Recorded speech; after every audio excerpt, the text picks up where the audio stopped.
अस्सलामुअलैकुम and welcome in my ideas trading YouTube channel. हाजिर हैं आज के स्क्रिप्ट्स के टेक्निकल एनालिसिस के साथ। हम आज उन स्क्रिप्ट्स का टेक्निकल एनालिसिस करेंगे जिनके बारे में आपने क्यूरीज रेज की और पूछा उनका। उनमें सबसे पहला जो स्क्रिप्ट है वो है TRG पाकिस्तान लिमिटेड। बहुत सारे लोग इसके बारे में सवाल कर रहे हैं और पूछ रहे हैं कि इसकी टारगेट प्राइस क्या होगी, ये कैसा नज़र आ रहा है और आने वाले दिनों में कैसा मूव कर सकता है। तो TRG का अगर आपको याद हो तो इसका हमने इस जगह पर टेक्निकल एनालिसिस किया था और यहाँ पर हमने रिकमेंडेशन दी थी कि ये बहुत अच्छे मोमेंटम में है और शॉर्ट टर्म में ये 80 का टारगेट अचीव कर सकता है। लेकिन ये हमारे एनालिसिस के बाद ही 2 दिन के बाद ये एक रिट्रेसमेंट में चला गया।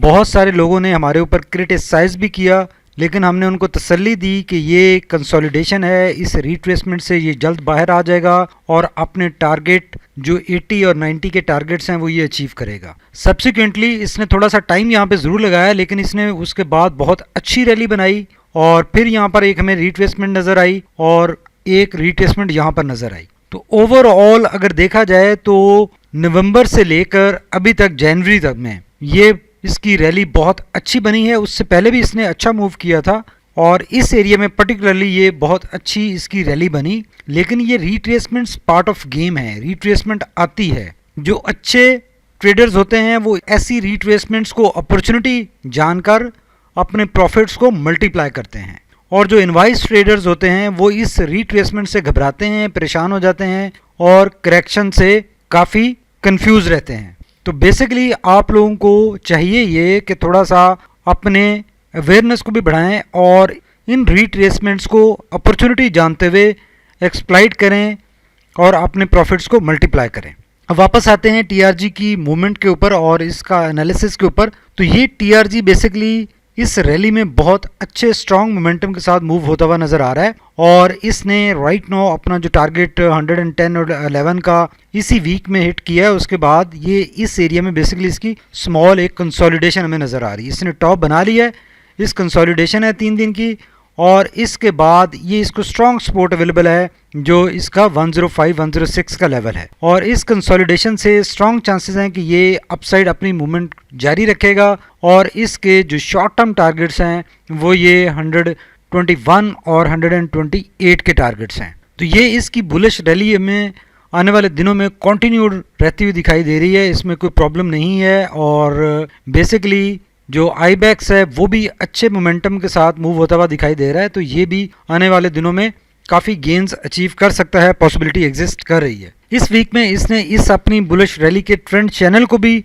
ब्रेकआउट कर दिया है और ये अपना जो प्रीवियस इसका ट्रेंड चैनल था उसमें ये एंटर होने जा रहा है और ये अब इसका मोमेंटम मजीद स्ट्रॉन्ग होता हुआ दिखाई दे रहा है। इसमें कहीं वीकनेस हमें नज़र नहीं आ रही। ये तीनों कैंडल्स बोलिंजर बैंड के टॉप बैंड के ऊपर हैं, स्ट्रॉन्ग बुलिश मोमेंटम नज़र आ रहा है। सिर्फ ये इस बुलिश मोमेंटम के अंदर ये कंसोलिडेशन इसकी हमें नज़र आ रही है। इसके वॉल्यूम्स अगर देखें तो वॉल्यूम्स इसके थ्रू आउट बहुत अच्छे रहे हैं बिकॉज इसमें लोग इंट्राडे ट्रेडिंग भी करते हैं और वॉल्यूम इसमें बहुत स्ट्रॉन्ग है और इस एरिया में ये जो वॉल्यूम डिक्लाइन हुए थे वो वॉल्यूम अब दोबारा इंप्रूव होते हुए नज़र आ रहे हैं और इसका अभी अप स्विंग स्टार्ट होना है। अब ये इसके वॉल्यूम्स बता रहे हैं कि ये इसका बेसिकली अप स्विंग था, उसके बाद ये लो स्विंग था और अभी दोबारा इसका अप स्विंग स्टार्ट हो चुका है। तो ये वॉल्यूम्स स्ट्रांगली अपने अपसाइड मोमेंटम को सपोर्ट करते हुए दिखाई दे रहे हैं और ये इसका राइट टाइम नज़र आ रहा है कि ये अपस्विंग इसका स्टार्ट होता हुआ दिखाई दे रहा है। अगर RSI की बात करें तो RSI देखें इस सारे एरिया में ये एक इसकी बुलिश रैली इंडिकेट कर रहा है जिसमें इसके एक्सटेंडेड स्विंग लो और एक्सटेंडेड स्विंग हाई नज़र आ रहे हैं और अभी राइट नाउ ये इसका स्विंग हाई यहाँ पर कंप्लीट हुआ है और साथ ही इसका ये स्विंग लो नज़र आ रहा है। इस स्विंग लो में ज़्यादा गुंजाइश नहीं है और यही वजह है कि हमें इस स्टेज पे जो कंसोलिडेशन नज़र आ रही है वो डिफरेंट नज़र आ रही है। तो अभी ये थोड़ी सी मज़ीद यहाँ पे कंसोलिडेशन इसमें नज़र आ सकती है और उसके बाद इस एरिया में ये मूव कर सकता है और अपना अपस्विंग बना सकता है। अगर मैकडी की बात करें तो ब्लू लाइन देखें रेड लाइन से अवे चल रही है, काफ़ी मोमेंटम गेन कर चुकी है, हिस्टोग्राम पॉजिटिव साइड पर हैं, काफ़ी साइज में बड़े हैं और ये स्ट्रॉन्ग बुलिश मोमेंटम की इंडिकेशन दे रहे हैं। ये इसकी रिट्रेसमेंट्स नज़र आ रही हैं और इस रिट्रेसमेंट्स में अपनी ये 20 DMA के करीब ज़रूर आता है लेकिन नेगेटिव ट्रेंड में एंटर नहीं होता और इस थ्रू आउट इस एरिया में ये इसकी ये स्ट्रॉन्ग बुलिश रैली चल रही है। उससे पहले ये इसने एक लंबी करेक्शन ली थी, अदरवाइज ये बुलिश रैली चल रही है। तो अगर मैकडी के साथ मिलाकर रीड करें तो ये काफ़ी ओवरबॉट कंडीशंस भी हैं और काफ़ी स्ट्रॉन्ग बुलिश मोमेंटम में भी ये चल रहा है। तो इसमें स्ट्रिक्ट स्टॉप लॉस के साथ चलना चाहिए और होल्डिंग इसमें रिकमेंडेड है। और जब तक ये अपनी 20 डीए में ब्रेक नहीं करता, डाउन साइड पे मूवमेंट इसकी नहीं बनती जैसे कि यहाँ पर हमें नज़र आई थी, तो इसमें परेशानी नहीं है, एग्जिट नहीं करना चाहिए, इसको होल्ड करना चाहिए।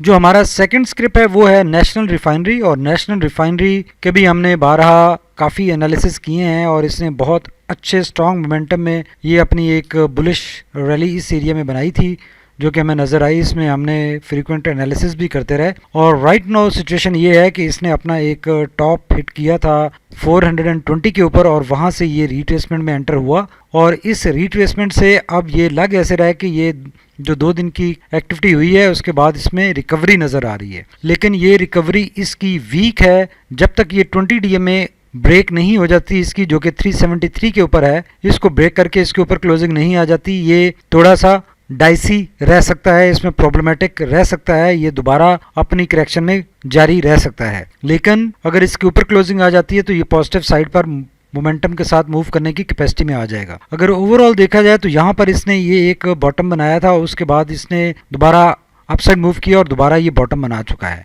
ये टिपिकल बॉटम नहीं है बिकॉज एक बॉटम इसका 20 डीएमए से ऊपर है और दूसरा 20 डीएमए से नीचे है, लेकिन स्टिल ये डबल बॉटम है और यहाँ से अगर ये रिकवरी होती है तो ये अच्छा स्ट्रॉन्ग रिकवरी होगी इसकी और ये अपने नेक्स्ट एवेन्यू की तरफ चल पड़ेगा। इसका जो नेक्स्ट टारगेट होगा वो 456 का होगा, लेकिन बीच में ये जो प्रीवियस टॉप है 420 का वो क्रिटिकल हो सकता है और एक ये 20 डीएमए का एरिया है ये क्रिटिकल हो सकता है। ये 2 रेजिस्टेंस एरियाज इसके लगेंगे। इसके अलावा ये अच्छे मोमेंटम में मूव कर सकता है अपसाइड और अपने टारगेट्स अचीव कर सकता है, लेकिन इसमें ख्याल रखने की ज़रूरत है कि ये बहुत ज़्यादा हाई प्राइस पे आ चुका है, ऑलमोस्ट 400% ये गेन कर चुका है और अगर इसके रिजल्ट्स सही नहीं आते तो फिर इसमें एक प्रॉब्लम हो सकता है और ये इसका मोमेंटम स्टॉप हो सकता है, हॉल्ट हो सकता है या ये करेक्शन में री एंटर हो सकता है। इसके वॉल्यूम्स ओवरऑल अच्छे हैं, राइट नाउ डिक्लाइन हो रहे थे और अब जैसे ही इसका आप देखेंगे कि अपस्विंग का स्टार्ट होगा ये वॉल्यूम दोबारा इंक्रीज होना स्टार्ट हो सकते हैं और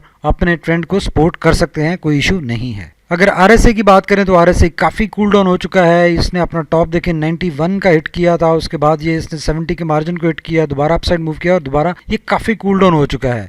अब इसके पास काफ़ी स्पेस मौजूद है, अगर इसमें रैली बननी है तो ये काफ़ी स्पेस मौजूद है, ये अपसाइड इसकी मूव बन सकती है, पॉसिबिलिटी एग्जिस्ट कर रही है। अगर मैकडी की बात करें तो मैकडी राइट नाउ इसकी नेगेटिव ट्रेंड ही इंडिकेट कर रहा है, जैसे कैंडल्स भी नेगेटिव साइड पर हैं तो ये नेगेटिव ट्रेंड ही नजर आ रहा है। हिस्टोग्राम नेगेटिव साइड पर हैं, स्ट्रेटिक हो गए हैं, जिसका मतलब ये है कि जो नेगेटिविटी आनी थी वो आ चुकी है और अब रिड्यूस होना स्टार्ट हो सकती है और उसके बाद ये पॉजिटिव ट्रेंड में वापस आ सकता है, पॉसिबिलिटी बन गई है। तो नेशनल रिफाइनरी बेसिकली काफ़ी हाई प्राइस पे है और काफ़ी यहाँ पर रिस्की भी है। जो रिस्क लवर्स हैं उसमें वो ज़रूर एंट्री बनाएं। ये यहाँ से इसकी रिकवरी हो चुकी है, पॉसिबिलिटी है अप साइड स्विंग इसका स्टार्ट हो चुका है और ये सून बुलिश ट्रेंड में वापस भी आ सकता है, लेकिन साथ साथ इसकी बोर्ड मीटिंग और रिजल्ट्स के ऊपर भी नज़र रखने की ज़रूरत है। इसके रिजल्ट्स अगर अच्छे नहीं आते तो इसके ऊपर काफ़ी स्वेयर इम्पैक्ट आ सकता है और ये काफ़ी डाउन साइड मूव कर सकता है, पॉसिबिलिटी बन सकती है। जो नेक्स्ट स्क्रिप है हमारा वो है अटक रिफाइनरी और अटक रिफाइनरी को अगर देखें तो इस एरिया में इसकी कंसोलिडेशन नज़र आ रही है और इस एरिया में ये मुसलसल डिक्लाइनिंग है और ये अपसाइड मूव नहीं कर रहा और 20 डीएमए से बहुत स्ट्रॉन्ग सपोर्ट ले रहा है। 20 डीएमए को ये ब्रेक नहीं कर रहा और उसके ऊपर ही रह रहा है, जो कि एक बहुत ही अच्छा और पॉजिटिव साइन है इसके लिए कि ये अपनी जो बोलिंजर बैंड की 20 डीएमए है उसके ऊपर स्टे कर रहा है। राइट नाउ बोलिंजर बैंड काफ़ी नैरो हो चुका है और सून इसमें एक ब्रेकआउट बन सकता है और ये अपसाइड मूव कर सकता है और जैसे ये अपसाइड मूव करेगा इसका जो पहला टारगेट होगा वो 202 का होगा और सेकंड टारगेट इसका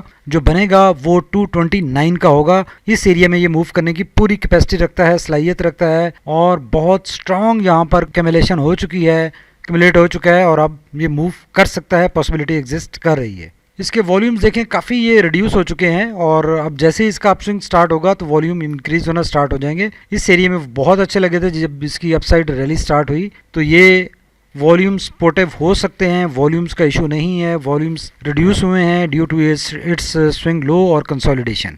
अगर RSI की बात करें तो RSI काफ़ी साइडवेज हो चुका है, 53 के ऊपर है, बहुत अच्छे बाइंग एरिया में है और इसके पास भी बहुत मार्जिन है इस एरिया में ऑपरेट करने का। और ये हमें ग्रेजुअल इसमें साइडवेज मूवमेंट नज़र आ रही है और उस मूवमेंट से जैसे ही इसका अब ब्रेकआउट एक ड्यू है और जैसे ही ब्रेकआउट होगा इस एरिया में इसकी मूवमेंट बनेगी और ये अपने टारगेट्स अचीव कर सकेगा। अगर मैकडी की बात करें तो ब्लू लाइन देखें रेड लाइन के नीचे चल रही है, हिस्टोग्राम बहुत ही छोटे हैं और मुसलसल साइडवेज मूवमेंट शो कर रहे हैं बिकॉज सारे स्टेटिक हैं, इस लेवल पे स्टेटिक हैं, फिर इस लेवल पे स्टेटिक हैं, फिर इस लेवल पे स्टेटिक हैं। तो डिफरेंट लेवल्स के ऊपर स्टेटिक नेगेटिव साइड पर हिस्टोग्राम कॉन्टिन्यूसली एक ग्रेजुअल डिक्लाइनिंग शो कर रहे हैं और एक साइडवेज मूवमेंट शो कर रहे हैं। इसमें एक अप साइड मूवमेंट बन सकती है बिकॉज नेगेटिव साइड पर अगर इसने मूव करना होता तो ये काफ़ी नेगेटिविटी में रहा है लेकिन नहीं गया, तो इसमें सून पॉजिटिव साइड पर मूवमेंट एक्सपेक्टेड है। This is the good time to enter और इसको देखा जा सकता है ये फ्यूचर में